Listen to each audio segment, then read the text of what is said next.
Welcome, friends, to the ultimate guide to the Anderson connector and how it could be used in your system at home. Quick disclaimer, I'm not an electrician, I'm not somebody that's giving you advice. I'm just giving you my experience of what I did. So, long story short, these are 150 amp hour 12 volt batteries. There is 4 of them. 150 amp hour batteries are about 1.9 kilowatts each. They're connected in parallel. Parallel means plus to plus, minus to minus. The voltage stays the same. The batteries are running as a 12 volt system. What a 12 volt system means is that when these batteries are charged up, their full charge voltage is 13.5 volts. This is a do-it-yourself system that I've set up, and it is an ideal for me because it's set up as an off-grid system. However, I'm still on the grid. I'm using, see those adapter blocks over there? 8 or maybe 6 or 8 of those 240 watt Dell power bricks from computers. To charge these battery packs, I use 2 Victron 30 amp charge controllers. You're going to understand the reason why I specifically got the 30 amp versions as opposed to, let's say, a 20 or a 15 or a 35 or a 70. And why I set this all up. Long story short is that over here is a 4,000 watt pure sine wave inverter. With 4,000 watts, like if you're going to do that continuously, you're probably going to need about 350 amps of power going through there. So what we have here is 2/0 cable, which is a very, very thick cable, which is probably about $10 a foot for a plus and a minus together, going to these batteries and connecting via a 350 amp Anderson connector. That's the beefy ones. Anderson connectors come in several different sizes. The most standard one, which for the 15, the 30, and the 45 amps is this one. The biggest, heaviest duty one takes 2/0 cable and is able to do up to 350 amps. So what I would say, this is probably the most secure and safe way to deploy a 12 volt system. I'm going to tell you exactly the reason why I like the idea of a 12 volt system is because it's just much easier. We have a lot more car accessories and a lot more RV stuff that could run from 12 volt, up to even a 24 volt system. For example, one of the accessories I use is this one, this power connector, the Baseus 160 watt power connector. It has 2 USB-C ports. The top port can produce up to 100 watts at 19 volts, 5 amps. The bottom USB-C port, in the middle, is actually can produce up to 35 watts. So the bottom one is perfect for quick charging a cell phone or an iPad. The top one is great for charging a thing like a laptop that runs off USB-C. So when you're doing battery supplies, what the ideal is to actually have as much as possible that runs off DC electricity, because it is the most efficient way to run things, as you don't have to convert things over and over again. For example, this inverter has to take 12 volts, spend probably between 10 to 20%. I don't know exactly how much it takes. It has to spend between 10 and 20% to run the electrical power. However, when you're running 12 volt directly, you're just powering it directly and you don't have to spend the power. Also, 12 volt, if I understand it, I haven't done this myself, if you can't really get shocked that it would kill you. So 12 volt is probably safer. And also, when you connect Anderson connectors like this, the only way that it's unsafe is that, imagine you took a screwdriver between this terminal and this terminal and you put it across here. Let's say your hand is. The electrical current would flow through you, and whatever amount of amps this could produce would go through your body, and that's what hurts you. However, when it's covered up like this, you have this terminal plugged up. This is the much more safer alternative to running DC systems. One of the things that I've seen with people running DC systems is that everything is too permanent. It's too plugged up. Everything is using copper lugs. And you have to, in order to connect anything, you have to unscrew it. Unscrew it and rescrew it, and everybody's using the inverters. That's not the most efficient thing. For example, instead of the inverter for this mini PC over here, I use a 12 volt power adapter. You see over here, this guy over here, input 12 volts and output is 19 volts. So 19 volts is one of the standard outputs that you have for a lot of computers. The other output is 20 volts. If you want 20 volts, what you do is you get one of these 100-watt things and you give it what's called a trigger, a power delivery trigger. So how USB-C is made is that, depending on the device, it could tell this device, the USB-C port, or even the USB-A, I believe, at least with the USB-C, is it could tell it, hey, I'm a laptop, and what I want is for you to deliver me 20 volts at 5 amps up to 100 watts. In this power supply, it hears the laptop telling it this, and it outputs the 20 volts. However, you could also buy a trigger. They have these for laptops. Let's say it's a barrel plug adapter. Let's say one of these Lenovo square ones. You could tell it, hey, send 20 volts from the adapter over the thing, because otherwise a standard power brick has a voltage that's set. For example, those Dell power bricks are about 19.5 volts. Usually most devices work within a range. So if it's a 12 volt device, it could probably run directly from a battery, which is 13.5, or if the charge controller sends about a 14.2 volt charge to it. So again, friends, I'm going to tell you to keep it safe and be very safe and understand what you're doing.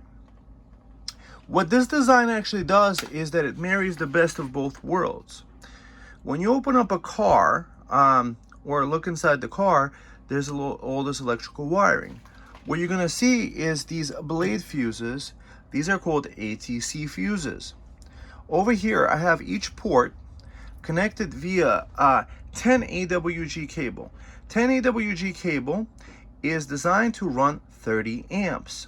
12 AWG cable is designed to run a 20 amp load, and a 14 AWG cable is designed to run probably 15 amps, if I understand it correctly. So if you put, let's say, two 15 amps cables together, you could run up to 30 amps.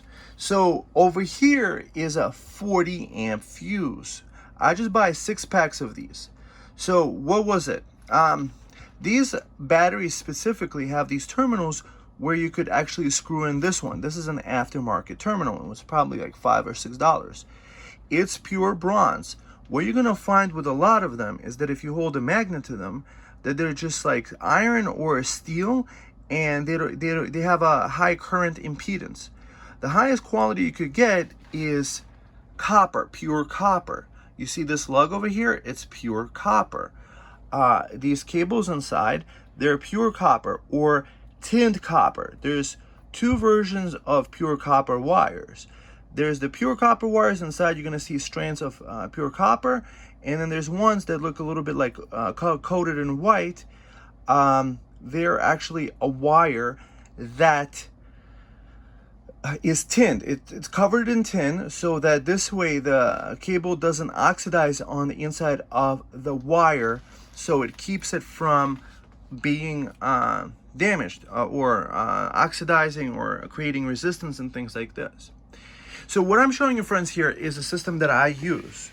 So this could work in an off-grid situation or even an on-grid, because what I have the power blocks of the Dell power supply simulating is like a 200 watt solar panel, because it's outputting 19.5 volts up to 10 amps, or like giving it 200, maybe up to 12 amps. So when you run them in parallel, so when plus to the minus, this one can do up to 30 amps. 30 amps going into the battery. 30 amps is if you convert about between 12 to 14 volts. So let's just set a 12 volt example. 12 times 30 is like 360. In reality, when they're charging these battery packs, they're actually outputting at 14.2 volts. So 14, so it's probably more like between 430 and 450 watts. So the reason why I got the 30 amp controller is that I have 10 AWG wires running through the Anderson connector. 10 AWG wires are the biggest wires you could put into the smaller sized Anderson standard connector and run effectively through it. The way I have the system set up here is I have additional cables with Anderson plugs and fuses connected over here, connecting the power from these Victron controllers. And they're also running through 50 amp circuit breakers. So that acts as a switch and a circuit breaker. So for example, if it senses like 50 amps or more coming from those power breaks, there must be a short, and this thing will trip. Also, it's a quick disconnect, so I can connect. So you always want to disconnect like the power supply from the stuff that you're working on, so you could quickly pull those switches down and it will work. So that's why I like the 30 amp ones, and that's why I specifically pick the Blue Solar charge controller. There's 2 types of charge controllers that Victron sells. There's the Blue Solar, which does not have a Bluetooth module in it. And then there is the Smart Solar. They look the same, and the Smart Solar has the Bluetooth app installed for the phone. So for that, yeah, you could probably go on the app and turn off the Bluetooth. However, I'm a low EMF guy. I try to have as little EMFs as possible. So I don't want the extra Bluetooth signals.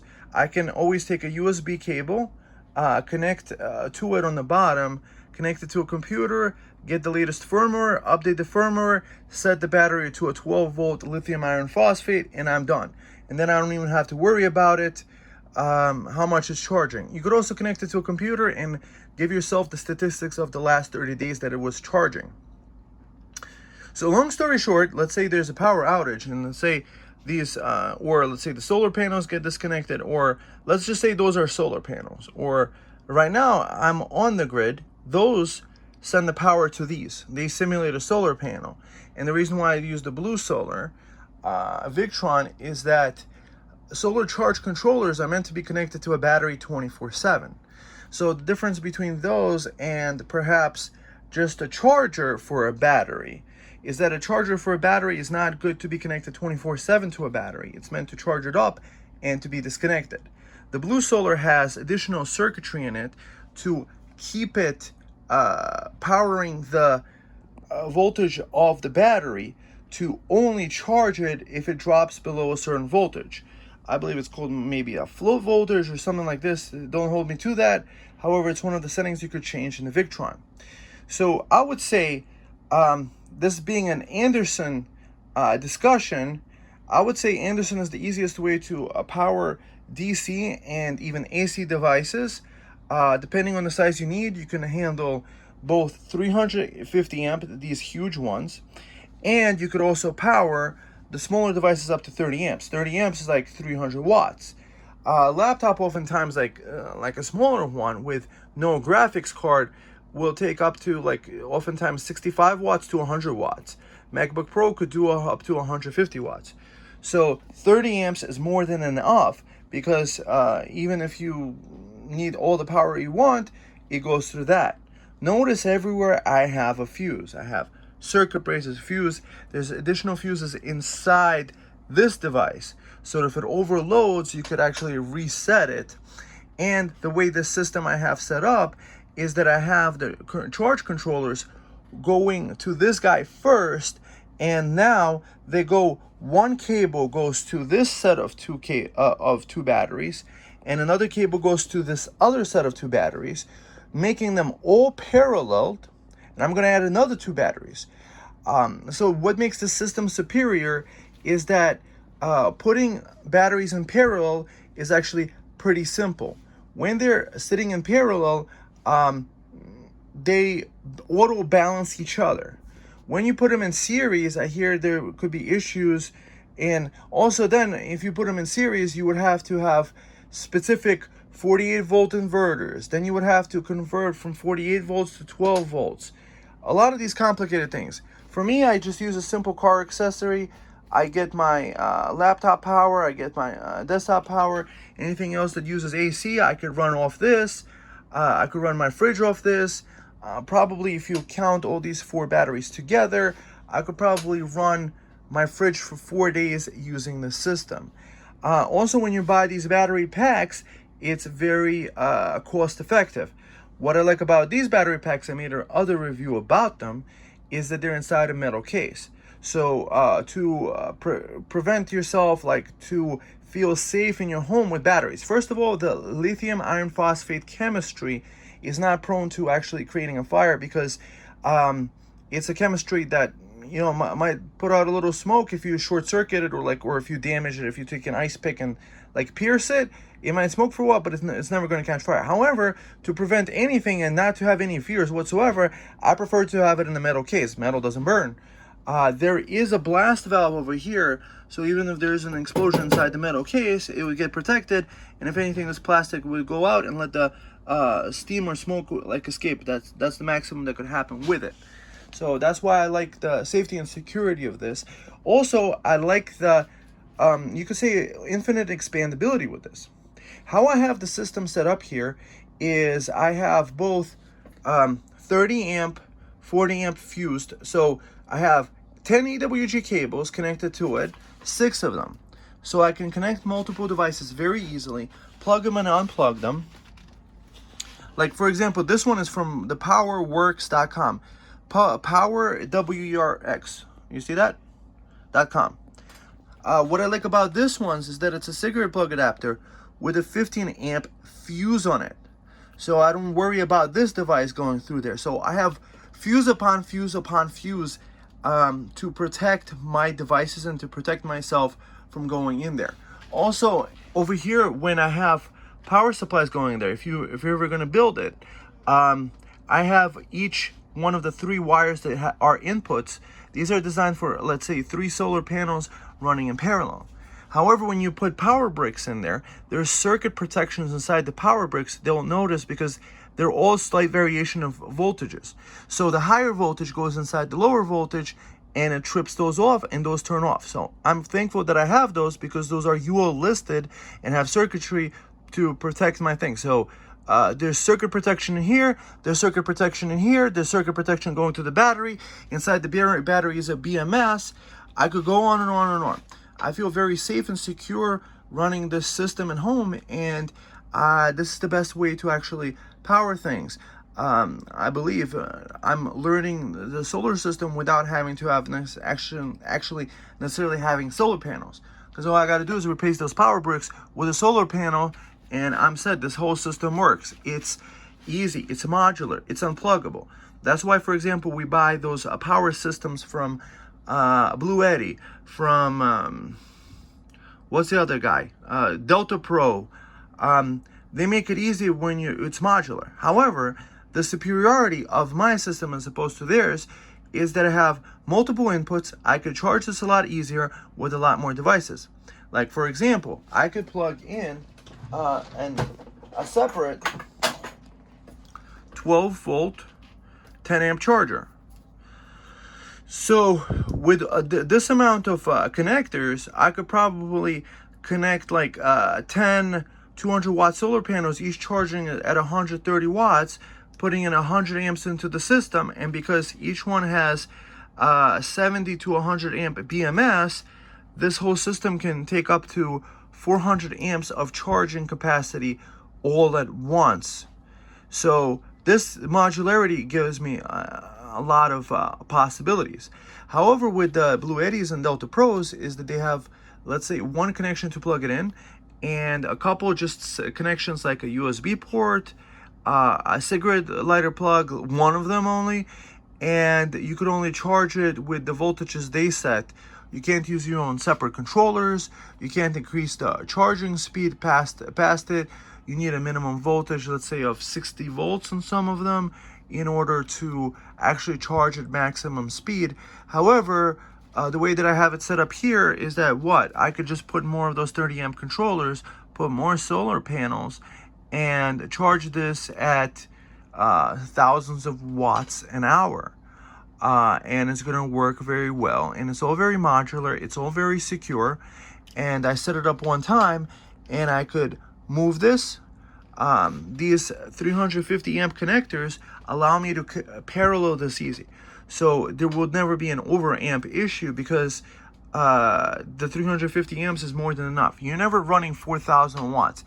Let's say if you're cooking, you're probably doing 2,000. If you have 2 cooking burners, maybe you'll reach the 4,000, but it's not like forever. And with 350 amp connectors and these thick cables over here, I have no issues with that.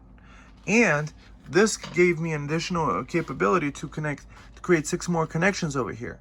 So what I have over here is from these power adapters, they could just plug in 1 into 1. So technically I could do 400 amps times 6 just plugging into this. I don't even have to plug in those controllers into these things because these are paralleled with these batteries. So even when this inverter is off, because they share a common terminal point, it allows for easy connection. And each one of these is also fused. There's a circuit breaker here, there's another fuse here. You're just doing it the most efficient way. So the reason why I made this video is I wanted to share my experience and just give you links to all this stuff so that you don't have to look around for what I found to be the best of these connectors and just straight jump into the pros, because it took a while doing dozens of these batteries and figuring it all out. I love mini PCs, for example, because they use the 19 volt, or I have a mini PC that runs off straight USB-C power. So it just tells this adapter, hey, give me the 20 volts, and it has enough power to power it, which is really great. And the monitor also, if it has a power brick, remember, if something has a power brick, it actually runs off DC. What you do is you look on the back of the power brick, and it says, let's say 19 volts. You could replace a 19 volt power brick with one of these, or oftentimes it would work with a 20 volt. However, just do it at your own caution, because I'm not there for you, and I can't tell you the way that it works. However, most of the time that, let's say if it's a monitor like this one, Omen, it has a power brick, 19.5 volts. It's running off one of these USB-C adapters. So what it does, it has a power trigger to a 20 volt and it's running a 19.5 volt monitor fine. However, maybe like with something like that's a battery, like for example, this one I believe does 20 volts. However, it's not running off the power brick too well, so I just have it connected to a regular Lenovo power brick.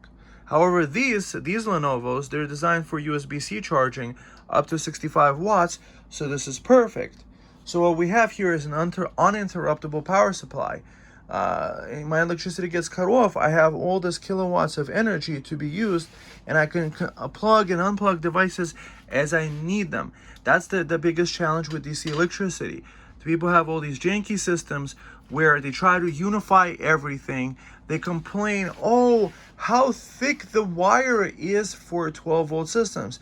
Yes, but it doesn't have to be thick everywhere. Like you put the 2/0 cable from the inverter to your batteries and use that to parallel it. Yes, it's $10 a foot, so probably there's $100 in cables, plus these connectors are like $20 each. There's investment in there. However, I got 1.9 kilowatts of battery for like $300.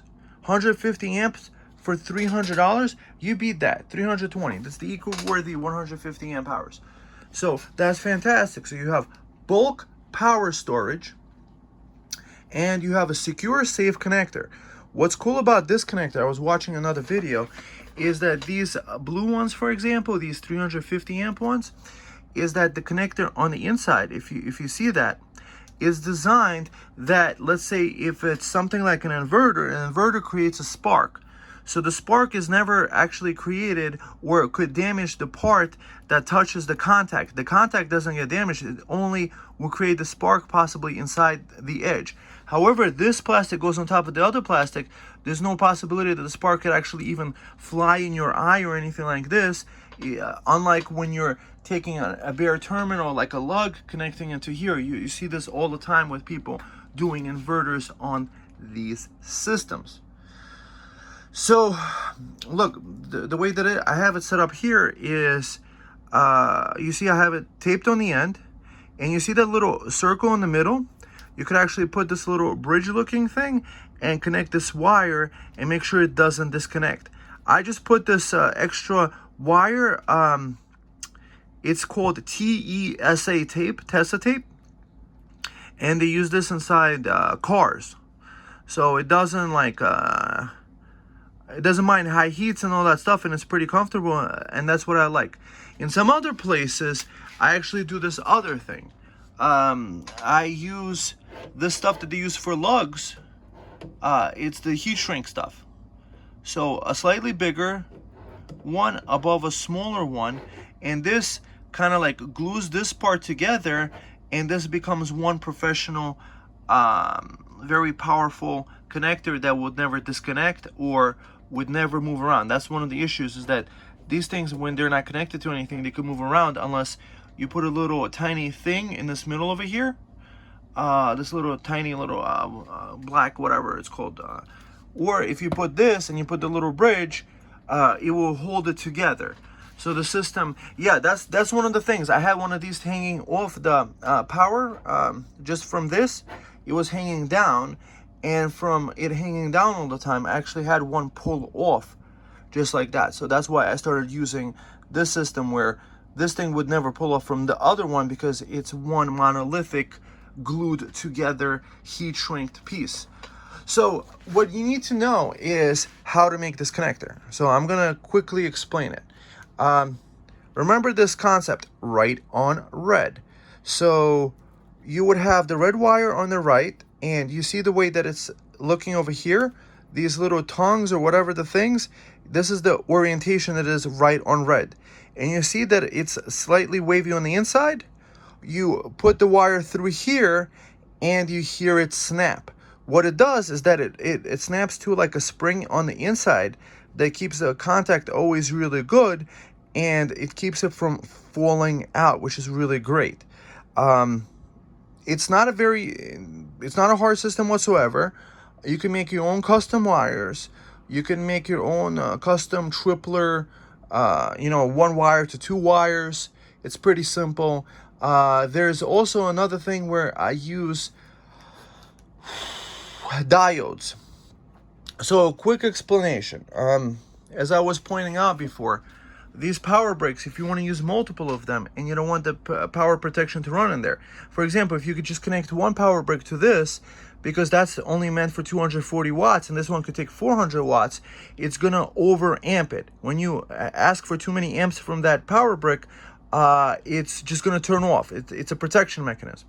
However, if you put three of them together, three of them 200, 200, 200, it could do like up to 650 watts, more like even 700. However, you need to put a diode between them on each one of the terminals going in, let's say even from possibly a solar panel that's connected to there. So the diode is built into the wire, into the Anderson cable I built in there. So what the diode does is that it doesn't allow the backfeeding. So to one adapter, it doesn't see the other adapter. So the higher voltage can't go to the lower voltage and cause it to turn off either, because that's another short circuit protection. So you put diodes on the input. Incidentally, there's diodes inside solar panels. Diodes, there's two diodes inside the solar panel, I believe.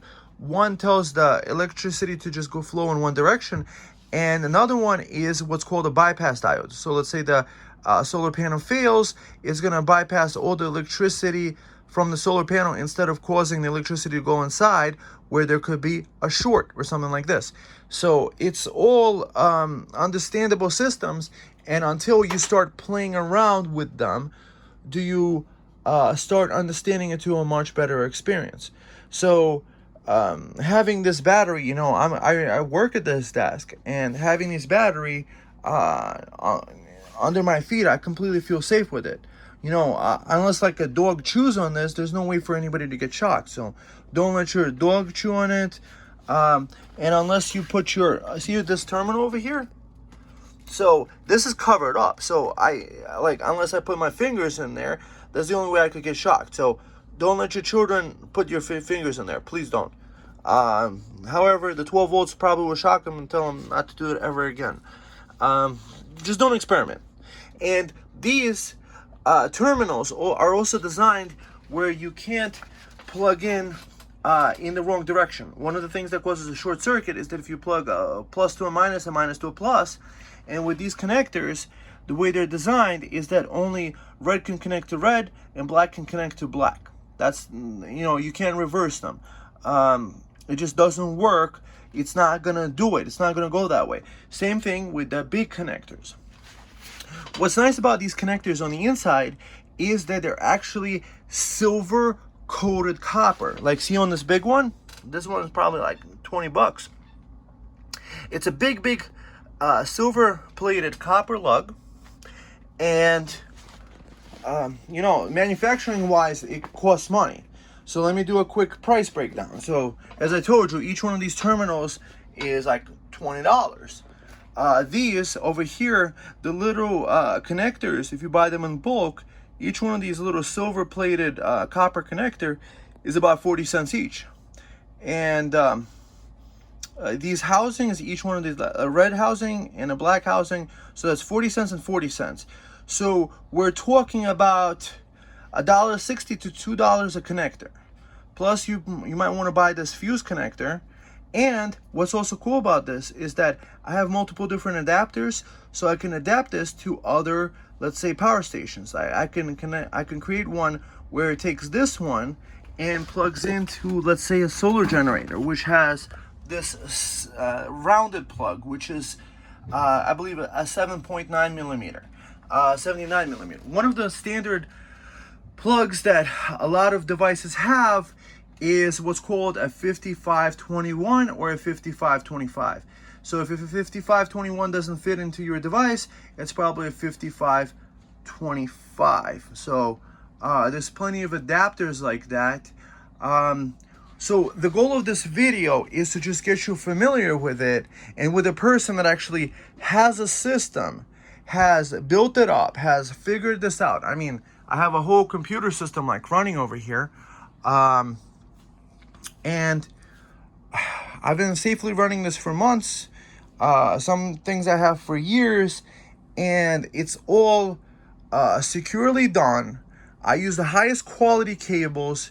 I never cheap out on the cables. Like, for example, that cable over there, these 10 AWG cables, I use silicone coated wire. Silicone is like resistant to pretty much everything. I think it's a premium material, and the wire is soft and flexible, and inside there's multiple strands. There's probably hundreds of strands. The more strands, like little hairs that are inside, the better actually the electricity flows through it. So it reduces the resistance. Resistance is what causes the wires to actually heat up. So for example, if you put too many amps through a short wire, you can't run 300 amps through a short wire, at least not for too long a time. It would work for a little while. However, if you run through 300 amps through a wire that's only designed for 30 amps, eventually the wire would burn up, and that's what causes like people's like electrical issues. And that's why you have those fuses. So if there's ever a short somewhere, 40 amps of power is going to cut the fuse and cut the actual entire connection to that device, and keeping the stuff safely. So what do we need to find out? Okay, what I use is a quick wire stripper. I think it's called a Knipex, Knipex wire stripper. It's a German-made thing. It's an easy way to strip it. Then you use a little clamper that puts the little terminal on, and then that's that. And also you have to know how to do the lugs. So what I'm going to do is I'm going to share with you all the materials I use. I may actually do them for you on camera. However, you could kind of figure it out. There's other people that make Anderson connection videos. However, they just show you how to make the connector, and the rest of the stuff is yourself. What I'm going to share with you is links to the Tesla tape to each one of these connectors. These connectors come in different colors. So don't buy like a red one and a blue one, because what I found is that one time I bought a blue one and a gray one. The gray one didn't go into the blue one for some reason, even though it seems to be like the same size.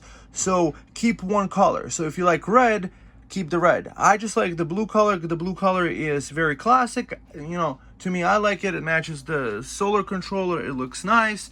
So these terminals, that's separate. These are extra long, so you could put a lot more stuff on it. If I wanted to unscrew this, I could probably also screw in more stuff when I make a lug. So the lug requires a hydraulic crimper.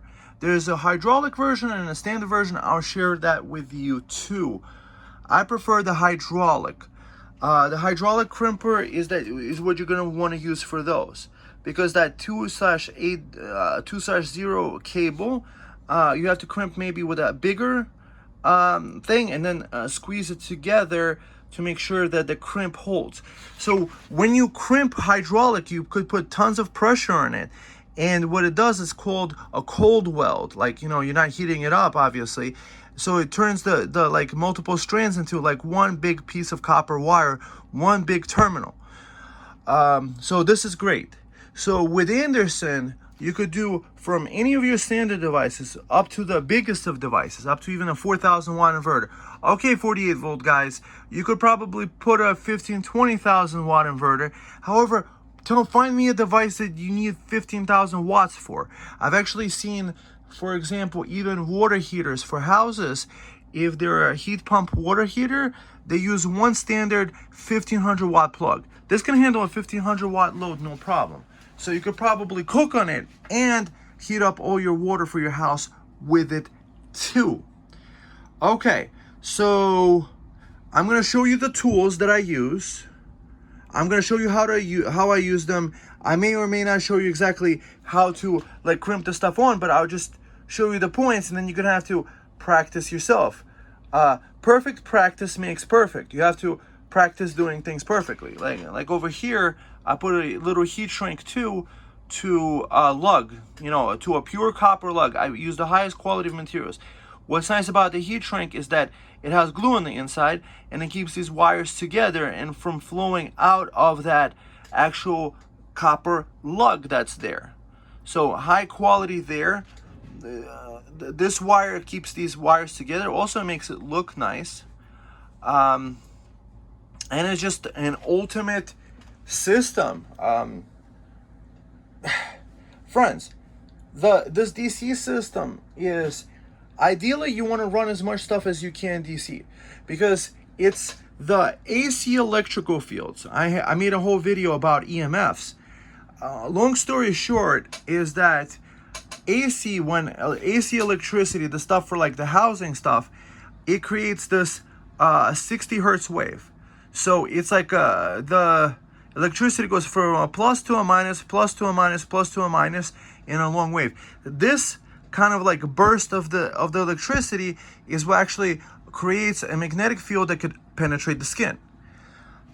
Both DC and AC electricity both create an electromagnetic field. Because electricity is flowing there. Anywhere there's electricity flowing, there's a magnetic component. However, the DC magnetic field is like this, and it doesn't penetrate inside the body and can't cause spikes of electricity to be induced there. It's called induction.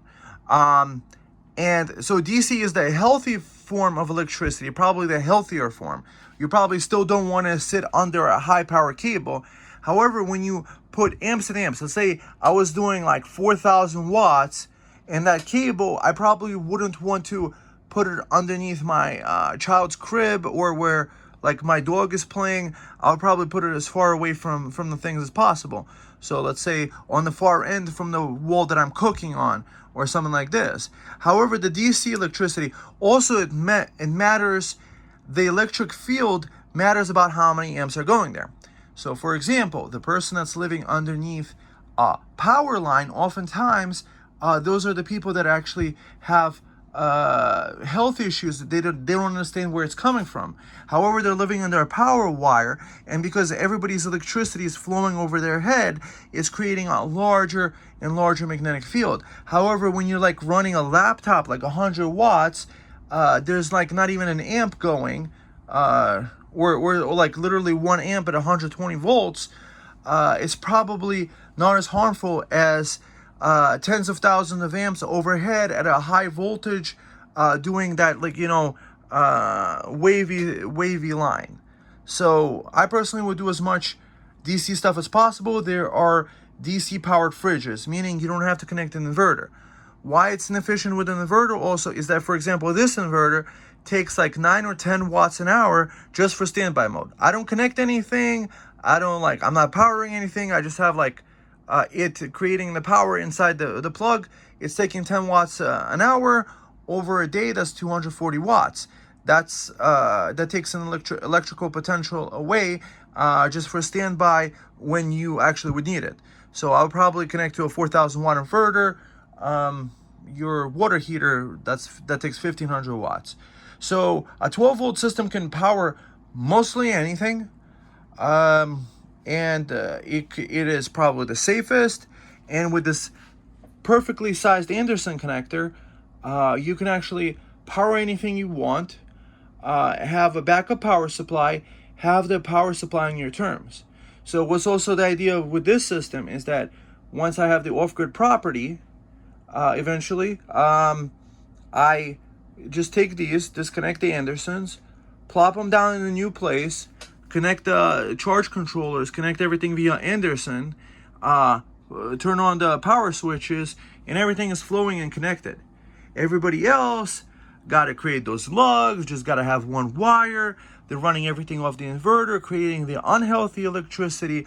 Meanwhile, most of the stuff like my lighting, like for example, that's DC lighting up there. That's an RV light that you could run in your house. I mean, it has this beautiful color spectrum that I enjoy, and it takes like 30 watts, and it's actually very wonderful. And it runs directly from the DC power inside these things. It could take up to like 29 or 30 volts. So it could be used with a 12 volt or a 24 volt system. This one can only do 12 and 24 volts. There's systems that could do, up to 48 volts. However, the problem with the 48 volts is you need a higher voltage panel, or you need to put 2 panels in series or 3 panels in series. when you put in series 20, like a 20 volt panel, and then the plus to the minus, it will become a 40 to even a 60 volt panel. To charge a 48 volt battery, you would need probably something like 52 volts or more. I don't know, because I know for these it's like 14.2. So you multiply that by 4, so 56 probably. So you would need a higher voltage than 56. Most foldable solar panels are between 19 and 24 volts open circuit. When they're operating, probably they're operating at 19, 24 volts open circuit when they're not connected to anything. That open circuit voltage is what counts with things like a power station. Like this one can do up to 30 volts. So yeah, that's what's also cool about this system. This you see that 100, the first one 100, it could do up to 100 volts. So technically I could actually connect solar panels in a series up to 100 volts, open circuit, and it would run perfectly through the system. Okay, friends, so the benefit of the Anderson connector is that it allows you to bridge the gap between DC and AC power systems. Like, for example, with the AC power system, what's great is that it has a standardized three-prong plug you could just plug any device into. And once you create a standardized plug like the Anderson here, it allows the system for easy connect, easy disconnect. For example, I want to expand the system to 16 kilowatts. What I would do is I would just put 2 more batteries in between, and I would use this 300 amp connector. One battery connects to another, and they're all here. And now I have a capacity, instead of 8 kilowatts, 16 kilowatts. There's space to put 4 more batteries here. Fantastic. So that's infinite expansion. And what we're talking about is probably $400 or $500 maximum with all these things connected in there. However, friends, make sure you are safe and secure. Originally, I started by buying power station. That's one of my first power stations. However, see the limitations in there that I have. I have 3 AC plugs. It can only do a maximum of 1,000 watts, and it can only charge at a maximum speed of 200 watts, because that barrel plug connector probably can't handle more than 10 amps. So this is actually limited probably to 8 amps. In order to charge it perfectly, you want to do 24 volts, and then we'll be able to charge at 200 watts, maybe up to 220 watts. But because of the ampage of the actual plug connector, so it's actually a pretty retarded connector to use there. They should have probably used a 45 amp Anderson, and it would have just worked much better. However, they're just using standard systems, the 7909. So I'm literally limited to these, and I only have a kilowatt here. This is 1,000 watts. And think about it like this. It's the same size as a 1.9 kilowatt battery pack. Like, side by side, look at that. It's taking up the same space. But this is a more convenient form factor. I mean, I'd rather have these connected on the things. I could always swap out the batteries where I need an extra battery. I could just pull one from here, like not even having to disconnect much. I would just disconnect this bottom battery pack, disconnect it, pull it away, put it where I need it, and that's it. And it works. It just works. PowerWorks, these Anderson connectors, I recommend only ordering from powerworks.com. At first, you might actually experience a shell shock of how expensive these Anderson connectors. However, having ordered other ones on Amazon, I find the other people's companies are cheaply made, and sometimes they don't fit into each other, and I don't trust the quality of the craftsmanship. For example, I want my connectors to be necessarily silver-plated copper, and I trust PowerWorks to actually for it to be silver-plated copper. However, if you put tin on it, tin also looks like silver. It looks like a grayish color, like inside those cables. When you cut it open, there's multiple silvery-looking power cables there. So next, let's just see the connectors in hand and the tools you need to connect them. You could probably watch a whole bunch of other videos. However, reviewing is that you put right on red. This is the orientation of things. There's a little connector thing.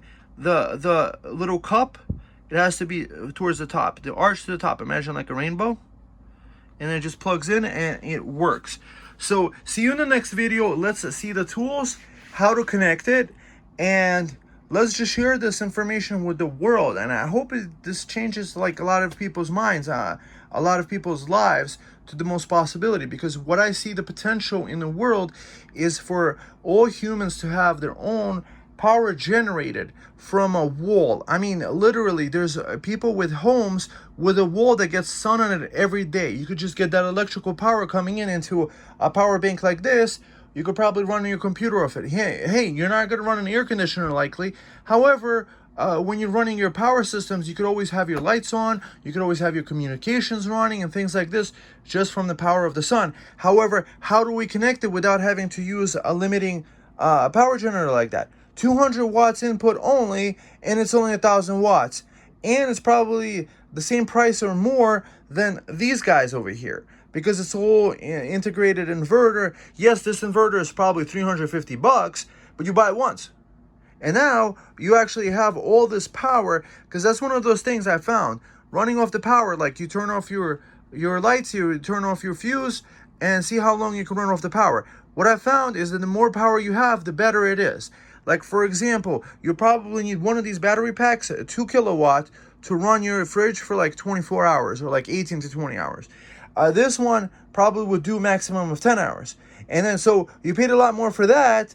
And meanwhile, this stuff you could buy for reasonably cheap. You could put more batteries where you need them. You can connect a lot more different solar panels. And it's completely off-grid. It's completely safe. It's secure. I could probably go on and on and on. However, right now, let's just see the materials and the tools we need to use. And they're going to be linked below. Yes, these are affiliate links. Yes, I would get a kickback, but it's not costing you anything more. So it's a win-win for everybody. And I'm also happy to share this passion with mine. I mean, I don't have to make this video. I'm the one that's using these systems and enjoying them. Do it at your own, obviously, risk, because I can't tell you like, oh, if you put a plus to a minus, I'm not there to hold your hand here. Everybody has to take responsibility of their things. So I'm just telling you what I do for myself, and obviously do it at your own risk. Watch other people's videos, learn the materials, and get in the game. Start playing around with it. You don't have to get a 1.9 battery pack. You could buy a smaller one. However, this is probably the best bang for the buck I've found, because 1.9 kilowatt battery banks I've bought from another company called Cloud Energy. This is, I believe, eco-worthy. Cloud Energy has these longer ones, also in a metal case. That's why I bought, because I prefer metal cases. It doesn't have these screw-in terminals. The screw-in terminals makes a difference, because you could put these bigger, longer ones. Because the screws that it comes with is really cheap. It's designed just to literally screw on a wire. However, I want only the highest quality components, because I don't want anything to overheat. I want everything to flow correctly, and I want everything to be fused and protected, because this is, this is my life. This is your life we're talking about here, and you want to live it to the fullest, to the best. And what I'm seeing the potential future is that everything is going to become decentralized, and we're going to live wealthier and happier to the maximum, and use this knowledge to bringing on a new age of prosperity and freedom and joy and all those other things. And it comes with energy. If you don't have to pay for every ounce of energy that you get, and you build this one system once, because the LifeBoat has multiple LifeStart 3,000 charges before it drops down to 80% capacity.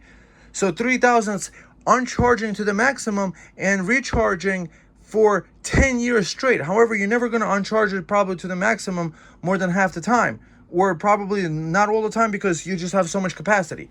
So that it's probably an infinite lasting. It's gonna go down to your grandkids, the power system that you built in your home. Wow. Okay, friends. So enough ranting. Let's get to the components, and hopefully I can teach you really quickly how to make these connections and what I found to be the best, stuff that you want to get. Welcome, friends, to the tool section. What I have in front of me here is the PowerWorks 301 piece. I've added a few things of mine in here.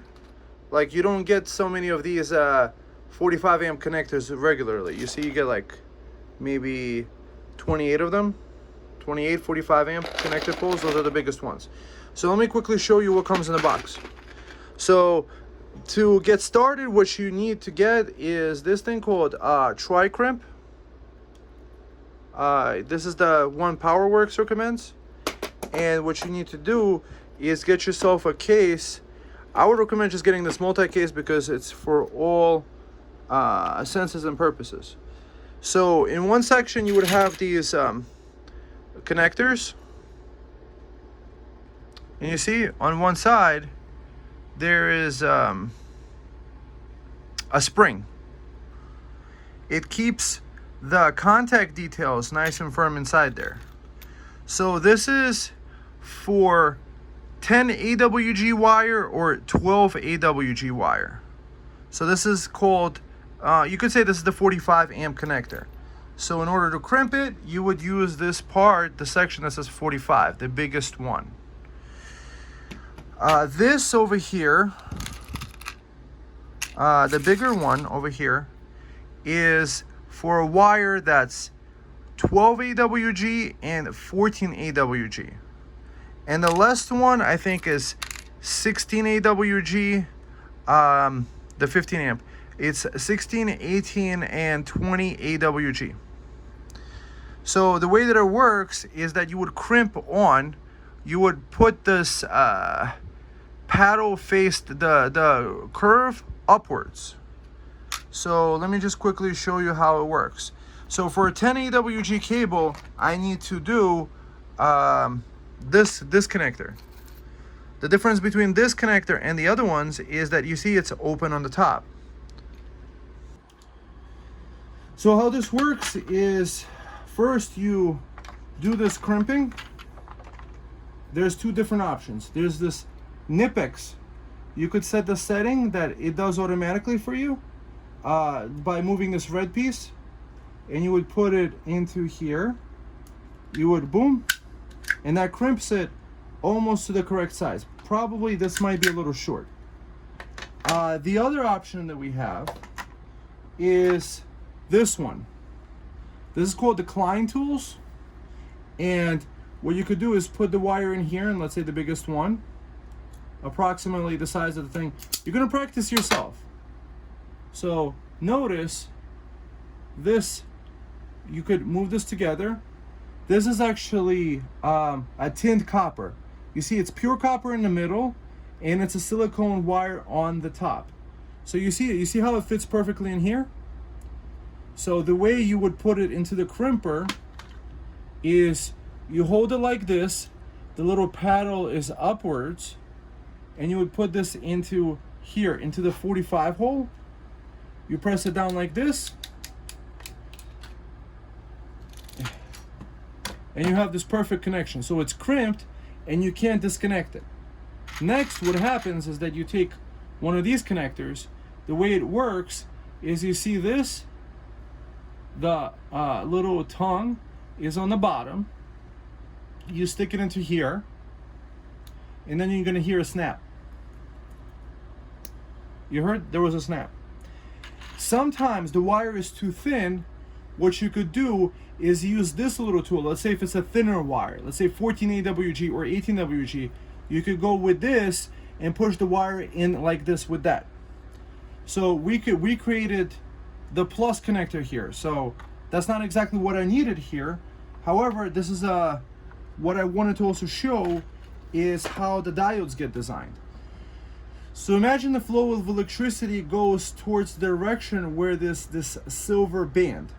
So the way I'm designing this solar charge controller is that stuff coming in to the PV would be over here. Let's say this plus connector. There's an Anderson connector here, and the flow of the energy is through here. So what the diode does is that allows only the flow of energy to here, but not back up that way, so that it interferes with other devices that are paralleled with it. The way this connector is made is that there's a little clamp, a bronze clamp, that I squeeze together with this other tool called Wi-Fi. See, it has 3 different modes to hold one of these diodes. This is a 30 amp diode. I just figured so that it doesn't. So this wire it goes inside the wire together. There's a little clamp in the middle. And then I also put this, what is it called? Anyways, long story short, this thing, you heat shrink around it, and it stays like this. And afterwards, when you make it, you're gonna use tape to tape it around there, because you see with this one, I was able to pull it out. However, if you put another wire together parallel with this, and you put tape on this side, there's nothing to pull out because it's gonna be pulling on the black wire. So you always wanna do that. So let me show you another one. So this one needs the Anderson connector. So I'll just show you another one. It has already the size, the perfect size. Perhaps maybe this might be easier to do with the bigger wires. Smaller wires is easier to do with the Knipex because you could go quickly, take it off like this. So you go like this, boom, move it around together. Put this part like this. Put this into the hole like this. So the little paddle facing upwards. Then you press it down like this. Crimps, boom. You can see it's perfectly crimped. Next, so you do the same thing with the black wire. Boom. You put it inside this thing. And then you hear it snap. Boom. So later, when this is done, you would put red on right with the tongue on the top, and you would put this black one goes into this one. It fits into this, and imagine there's already the other one, the black one, the minus is already fit, and it's gonna stay. Then you're gonna want to put tape around here, test the tape, so that this diode stays in there. So I basically put the diodes on the input that go into the PV. And on this end, I use this thing and little circular tube where you put all the wires, and when they're pressed together, this is called cold solder. So it becomes like one piece of metal, and it fits into one of these holes, and you screw it in, and it's done perfectly. This piece over here is on a Lexan. Lexan is called polycarbonate. What's nice about polycarbonate is that if I understand it correctly, it's really tough and it doesn't burn. There's standard plexiglass that does burn and is very easy to break. This one, it's almost impossible. So how do you screw this on? First, you pre-drill a smaller hole, and then you would drill the stuff on. And also, I put these guys onto a rail. You drill the rail on also, and this holds these. They're both protections for up to 50 amps and a power switch. Why you want this done is that it's standard solar practice. So for example, power coming in, you could always quickly turn it off. Going to the battery, you could always turn it off very quickly to do a quick disconnect. Green, it means that it's disconnected. Red means there's energy flowing through there. So the way I usually have it set up is that things coming in, it's like into the top of the cup, I pour it out, and then to the battery would go on the right side to the plus and the minus, and this would get connected to the battery. So the way it's photovoltaic, so solar panel goes into here, then the wire flows them into here into the PV input, and then from here to the battery goes to here and flows out. So to me, the flow in, so you don't get it confused. Also put labels on everything. The reason why this system is superior is I've seen this kinds of setups where people have professional companies that pre-build their systems on a big board, and then they ship it together all pre-made, all pre-wired, and you could just put it into there. The idea with this setup is that once I get to my off-grid property, I could just drill a hole here, drill a hole here, a hole here, and a hole here, and attach it to anything. So the Lexan is pretty heat resistant. The only thing that heats up is this part, these fins. So it allows it to like airflow out. I don't have any issues with this one. It's tough. Drill the holes in there. So this way I already have this, the power protection system built in. It's already pre-built. So all I got to do is connect it, use the Anderson connectors to connect it, and I'm already off to the races. Otherwise, you don't, you would have to separately put this one in, then that one in. Imagine you have a small crawl space in an RV, how much tougher it would be than to just put this into place, this unit, screw it into the wall, and you're ready to go. That's much easier to put each component separately. That's how you do the 45 amp. With the smaller wires, it's the same thing. You would just connect it to the smaller one, would just go into the 15 with a little paddle like this, like with imagine a rainbow, it always goes upwards, it's not going to go underwards. And then you just stick it into here. This crimps it and holds into place. This piece over here is to connect two Anderson cables together, and not let them fall out or go somewhere. So this cable, see, that's the beauty of Anderson. I can't connect minus to the minus, even if I tried. If I give this to a child, he can't stick the square peg in the round hole. See, but red to red, it connects fine. Then you could put this little bridge over here, and now this can't be disconnected with whatever you want, pulling that you do. The kit also comes with these little tiny things. These little tiny things can go inside the hole. However, I don't use them is because I prefer to have this space open like this and use the heat shrink to hold the wire to the Anderson connector myself. That's what I prefer, is to do heat shrink up to here so that I could use this little bridge thing and make sure that something doesn't get disconnected. And the connector over here, the way it's designed actually, is that when it connects and disconnects, it actually clears the terminal and doesn't let the corrosion stay on there. It's kind of like self-clearing. And because this terminal is inside the housing, you don't have any of those sparks happening on the outside where, for example, if you connect a high ampage, let's say inverter to it, there might be a spark going on there, but it's beneath the plastic. And any terminals, any of the part that actually has the connection to give you the electricity, that can't get damaged from that spark, because the spark is called an arc. It sometimes damages even electrical components. So what else does it come with? So it comes with these bridges, and it also comes with some of these connectors that are already pre-glued together. They're connected together in a correct manner. You could always use that as an example of what's supposed to be done correctly. What else does it come with? I added some of my own stuff here. Obviously it doesn't come with some of these things, you know, because I was building other things. So it comes with a 15 amp, 30 amp, and this one I use the most because everywhere I can, I use 10 AWG cable. Yes, it's more expensive.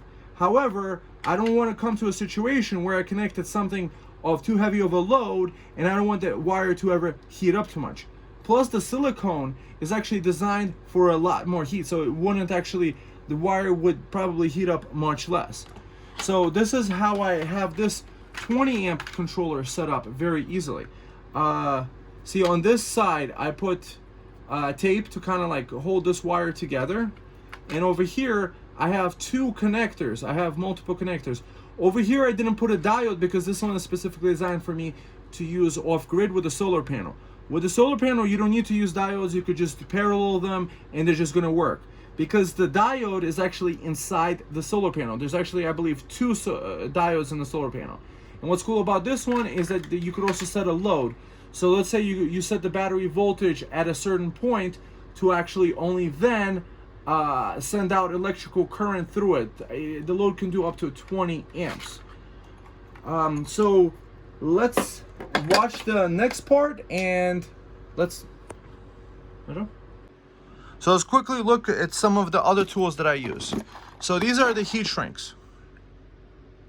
This box is almost empty. You cut it and then you use a heat gun. I use one that's a 600 watt heat gun. Very inexpensive, probably I don't know, $20. It's really good. You don't need anything really stronger than that to make it. I have lugs and this part. So you put a bunch of wires together into one of these to create this connector. So these wires go bare inside one of these, and then you clamp them down using one of these, or you could also use one of these guys. This creates a little square up to a certain size. There's that one, and there's also one that makes more of like a pentagon size. There's this other one. That's kind of cool too. Let's see. What you need to know is about lugs. 8mm, I believe, is 5/16. You see, standard studs. You know, that's the terminal size, is the 5/16. So oftentimes I use this one, the 6/16. You have more of these over here, different types of terminals. That's what you want to do when you're putting it into here, because the problem could happen is that, let's say you have multiple strands on a wire like this, right? And let's say there's like one piece goes in there, that little tiny one piece that goes in there, like by accident, because like you're just trying to put furry things in there, could cause a short over these two. So this is why you would put it inside one of these and clamp it down so that you could screw it in as one monolithic cable that I just showed you previously. What else do we need to know here? This is a diode pack. You could buy a lot of them very cheaply. What else? This tool over here you use for cutting big wires, specifically that use the terminal 2/0. You just cut the wire, and then you could also use that to kind of like cut off the extra rubber that's around it to protect it. So now let's move on to more stuff that I use. This is called a hydraulic crimp tool. You put these die castings inside one side and another side, and then you would put one of these into whatever position. Then you squeeze the handle, and it uses the force of a couple tons in order to cold weld the joint. Specifically, we use this for the 350 amp Anderson connector. I'm going to show you specifically. This is the end product for the end that actually connects to the battery. Notice it says 2/0/5/16.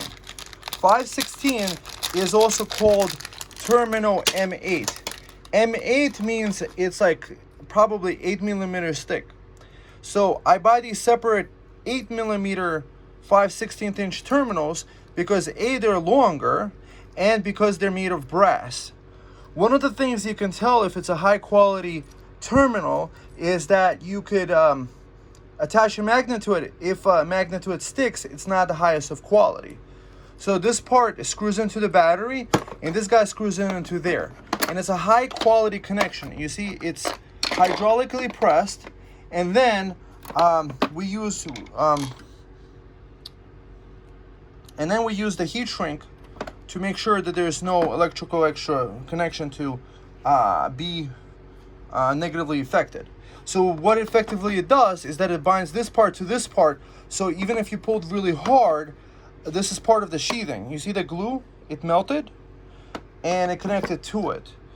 So let me quickly show you what this terminal looks like when you just first buy it. This one I've actually been ordering on Amazon.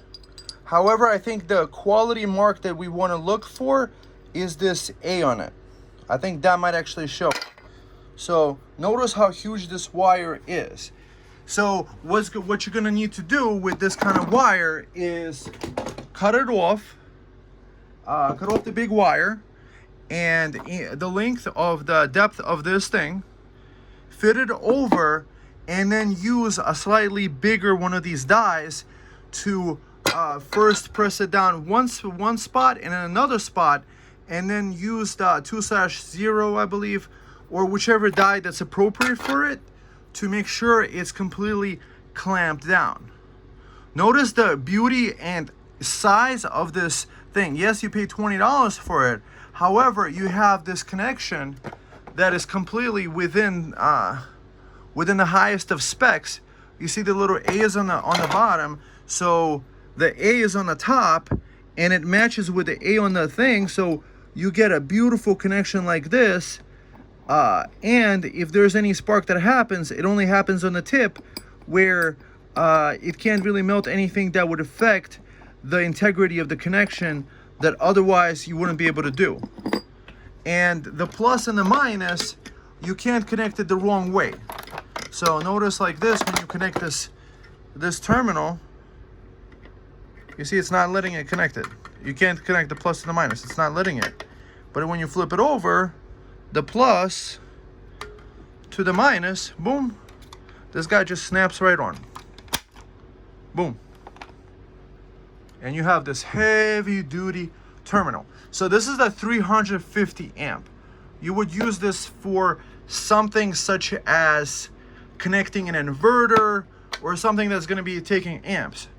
So just think about it. 2000 watts could take up to 200 amps. So that's a lot. And then the lugs to the terminal, highest of quality, best connection possible. And now let's see what else that we could use for this connection. Another alternative could be one of these. This thing is like the hydraulic crimper, however on the top you could actually switch the die casting. However, I use the hydraulic crimper because that is the one the professional use and recommend. And probably just stick to that one because it just does the right job. And now let's see the other stuff that we need here. This is also another one of those important things that you want to get. It's called an inline fuse holder. I use this everywhere. Like on the inputs, similar to this one over here. It's actually a cable with a fuse holder in line with it. So it comes already with 40 amp fuses.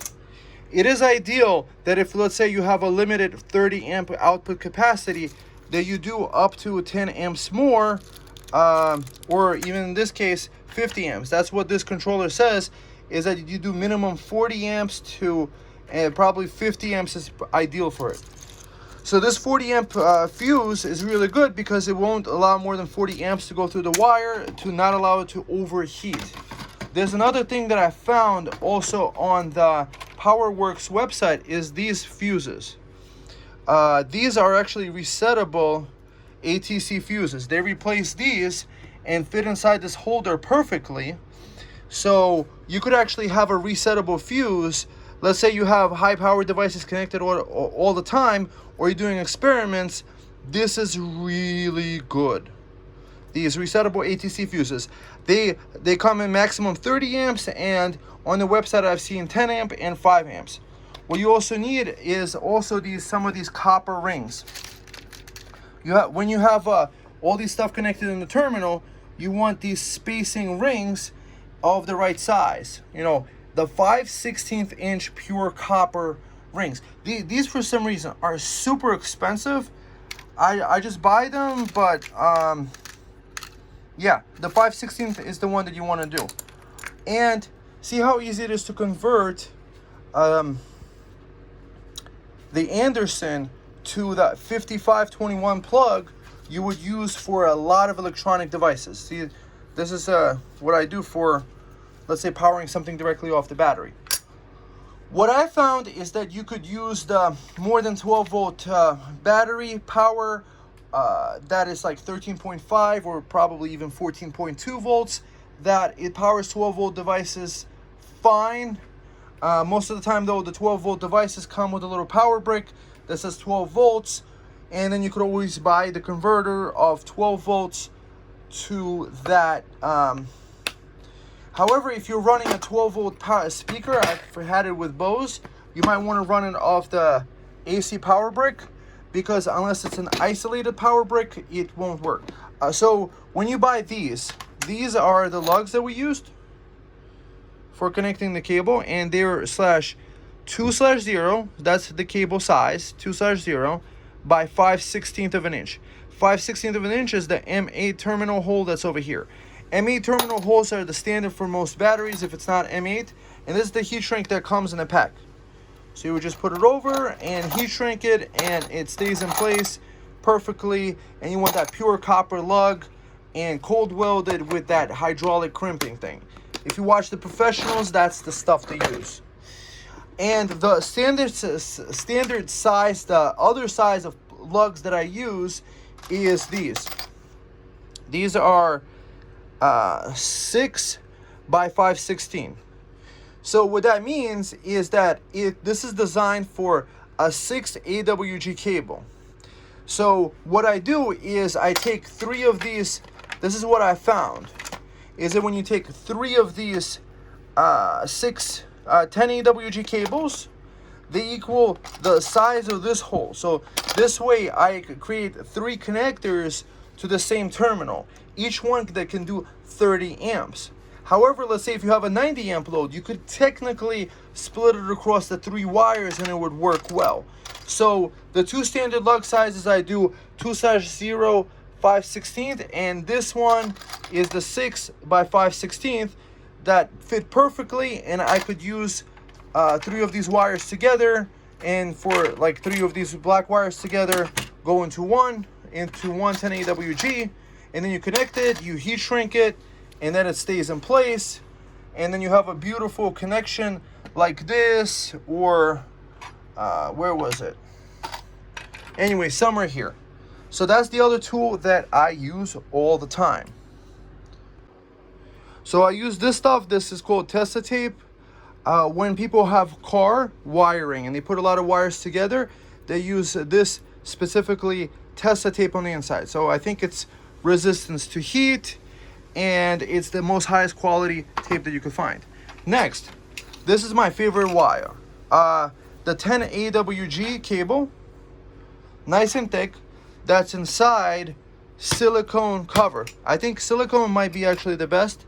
And you see the cables inside, how many different strands. You can actually find out the quality of the wire by the beautiful amount of strands that it has on the inside. You see that? You see how many? It probably has like 100 strands. So that's the better for wiring. This is the cable that I swear by. For outdoors, there's other ones. You want to get marine grade. So you want ones that actually can handle salt water. There's ones that are made for burying in the ground, things like this. So I use this cable as much as possible. There's a variation of 14 AWG. However, I just spend extra money and I just make heavy duty cables everywhere I can go. Because for me, my safety is important, and I just like high quality. You know, it's kind of like a hobby of mine. And you see, and then you get beautiful connections like this. You see this this diode is actually left exposed in order to get fresh air. Otherwise, I would have put a heat shrink over it. So this works perfectly, and this way I could use it with solar panels. I could use it with standard power bricks, and anything I want. And you could use it off grid. This is kind of like an integration of off grid and on grid. These things over here, they just have pure copper in there. It's not tinned copper. However, these ATC holders are perfect, and with that little resettable fuse holder, that might be actually the game changer. What else can I actually tell you tool wise that you need? I wish I could tell you more, but it all comes with experience. So I wish you the best of luck, safety, security, and all that other stuff. Write a comment below of what you think of my system, and if you came up with a better thing, I mean, show me some videos. I watch these YouTube videos just like you, and that's how I came up with this system. That's a hybrid between many different practices of using lugs, of using Anderson connectors, of using different types of Anderson connectors, and I just figured out how to put the entire system together. So friends, drop a thumb up. Check out the stuff below. I created this as a guide because that's what I find. Nobody puts the links below. They talk about a product and they don't link it. I don't know why. There's links below to all the stuff. I bought it mostly on Amazon. And the other website is powerworks.com. You could just, and it comes with a nice case like this. The 300-piece kit. That's also available on eBay too. PowerWorks stuff is available on, Amazon. And it's cheaper on the PowerWorks website. So just go there. Then of course, there's the power meters. I might need to do a review video. The power meters actually just come with exposed terminal cables, the plus and a minus. So I just connect my own Anderson so that this way I could always see the wattage and the voltage coming out of, let's say, a solar panel or going into something. So with Anderson, you could interconnect it all. It doesn't have to look janky. Everything is a quality connection. It's not going to get disconnected. Friends, I've been talking a long time now. So I hope you found this video useful. And just learn this material and take it to the next level. Show me your magical experience of what you did with your wiring. And let's take this DC system to the everyday home that every 6-7-year-old child would be able to just put all this together, make it done beautifully, make it done safely, make it done healthily. Nobody ever getting shocked. Everybody just being safe because the connectors are behind, strong protected polycarbonate terminals. I love you guys. Wish you the best and God bless. Talk soon.